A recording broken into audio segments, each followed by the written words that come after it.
Sai TV तरफ मु रश्मिता दास आपण मानकु स्वागत जनाउछि। रोटरी क्लब शाश्वतर अधिष्ठान दिवस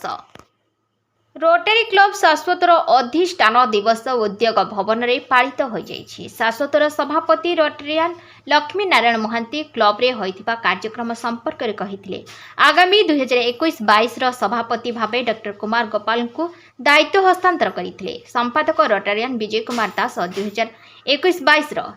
संपादक रोटरियान गौरी चरण गिरी वक्तव्य प्रदान करथिले। अनुष्ठान मुख्य रोटरियान डॉक्टर हृषिकेश साहू सभापतित्व करथिले। मुख्य अतिथि भावे पूर्वतन सांसद रोटरियान इंजीनियर रविंद्र कुमार जेना और समाजसेवी सुभाषिनी जेना जोग देथिले। मुख्य वक्ता भावे सर्वे भवंतर मुख्य पंडित वीरेंद्र कुमार पंडा जीवन दर्शन वक्तव्य देथिले।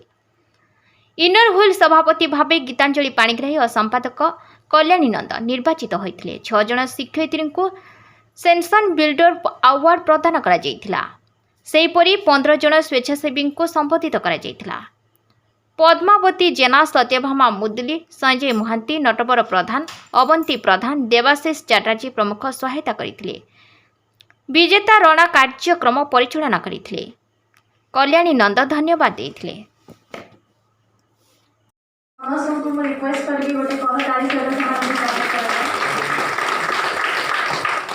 रोटरी क्लब भद्रक मेटा रोटरी क्लब शाश्वतर प्रथम सभापति थे प्रेसिडेंट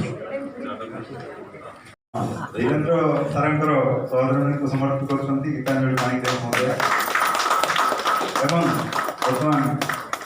आमर सम्मानित अतिथि रविंद्र बाबू सहोदरणी को सम्मानित करछंती आमर गीतांजलि पाणिग्राही महोदय। वर्तमान निश्चित भाव में समस्त धन्यवाद देवी कृतज्ञता जनाबी से आम गण आसी एत समय धरी रही आम सहित सहयोग कर।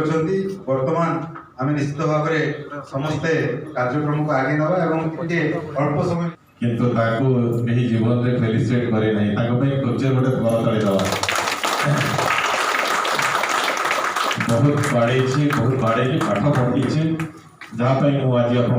छड़ाई मुझे आज भी प्रणाम करुच्ची।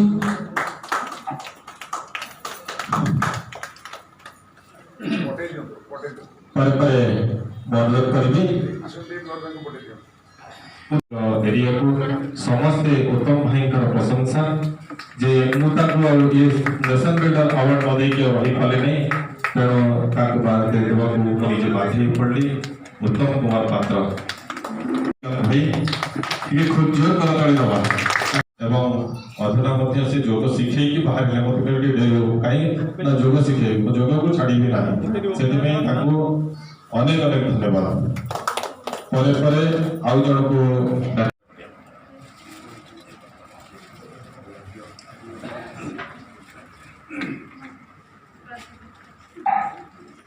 आम आउ जन भाई को नहीं से वेद को आदरी खुशी लगुच आज गुरुजी हाथ से संबर्धना ग्रहण कर पवित्र मनीष पवित्र लोक को आज संबोधित करके आम समस्ते गर्व अनुभव करुँ सुब्रत भाई को अनेक अनेक धन्यवाद कृतज्ञता ज्ञापन करुँ। बालाश्रम में बांटा से कृतज्ञ हमें बाध्य पुरस्कार के पुरस्कार ये माने बहुत गुड़ा बड़ दान नुहे केवल गोटे प्रेरणा ये पुरस्कार से पाइले से अंततः गोटे खुशी लगे से बयस निजे सो सक्षम सी बोथ भी गोटे यंग मास्टरमाइंड फॉर लेडीज सी गोटे इंस्पिरेशन तेणु सी भी आज पंडित जी पाखे आशीर्वाद ग्रहण करूँ आहरी निजर दक्षता को से प्रतिपादन कर आज आपण माने जो बसी चंती एवं केवल समाजसेवी कहले गोटे क्षुद्र परिचय हम अनेक गुणी ज्ञानी एवं बहु लोकों सहित सुंदर संपर्क रखी बालेश्वर उन्नति जे अहरह चिंतन कर रविंद्र जेना महोदय को श्रद्धा और सम्मान ज्ञापन कर। सबुठ बड़ कथा हूँ सहयोगी सुभाषिनी जेना जहाँ अनेक कार्यक्रम में देखी बहुत भल कथा भी शुणी शुणा शुणाइबा ये तो धर्म ताकू श्रद्धा और सम्मान ज्ञापन करुँच। एवं रोटारी क्लब शाश्वतर जो विभिन्न पदपदवी समस्त बंधुगण को मोर श्रद्धा और सम्मान सम्मुख भाग में विभिन्न रोटारी क्लब आसी समस्त पदाधिकारी वृंद एवं निमंत्रित समस्त अतिथि वृंद माँ माने भूणी माने समस्त मोर श्रद्धा सम्मान श्रद्धा गीतांजलि आमर अनेक आध्यात्मिक कार्यक्रम में साक्षात हुए तांकर निमंत्रण शेष गोपाल बाबूंकर जिते फोन पाई चांदवाली मु रोटारी क्लब अनेक कार्यक्रम में मिसे आमर ये मिटाउन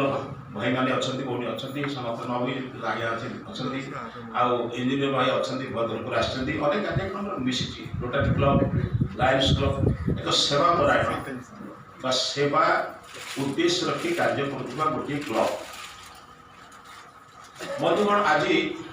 समाज में सेवा कहले आम जहाँ बुझुचु दुईटी कथा आम शास्त्र में गोटे कथा लिखाई सेवा करी कहले 50 भाग कटि जाए कौन बुझुन तो किंतु सेवा करी आजिकल तो न कहले हम आम या करुचु तो कहू पड़ो ना कम करेंगे आम या कहवा द्वारा आम आपण मान कहूचे आप किसी कर या द्वारा मुझे कहूना शब्द बुझुन तो या बुझिले ना शास्त्र कहुई सेवा करने को प्रकाश कले तुम पुण्य फलर अधा पड़ जाए ताकू जदि लिखित प्रमाण रखेब ताले आउ 50 पड़े जदि आउ का पाखे कहल -25 मो शब्द बुझुन तो उदाहरण आगे सरल कर दूसरी आपण गाँव में जड़े गरीब लोक बहुत झीर बहुत करने आपको प्रार्थना कल समस्त कहला आज्ञा मत किसी सहयोग कर आपण मैंने ठिया 5,000 10,000 देले समस्त खातार लेखाला राम देले 10,000 गोपाल देले 5,000 सब लेखाला किंतु आपण भर जड़े लोक चिंतन कले कि दवाई किसी कहले ना आप समस्त गाड़ी शुणे कुरुपड़ पैसा अच्छी देला किसी गाड़ी शुणे ना ना कि आप इच्छा अच्छे दवा आपण राति अधरे घर को जाई आपण जो 5,000 10,000 दवा कथा गोटे माने रुमाल रे बांधी घरे पकई दी आसे प्रातः काल स्त्री जो घर खरीकला बेले ये पोटलाटी पाइब से खोल 10,000 पाइब किए गला बेली कह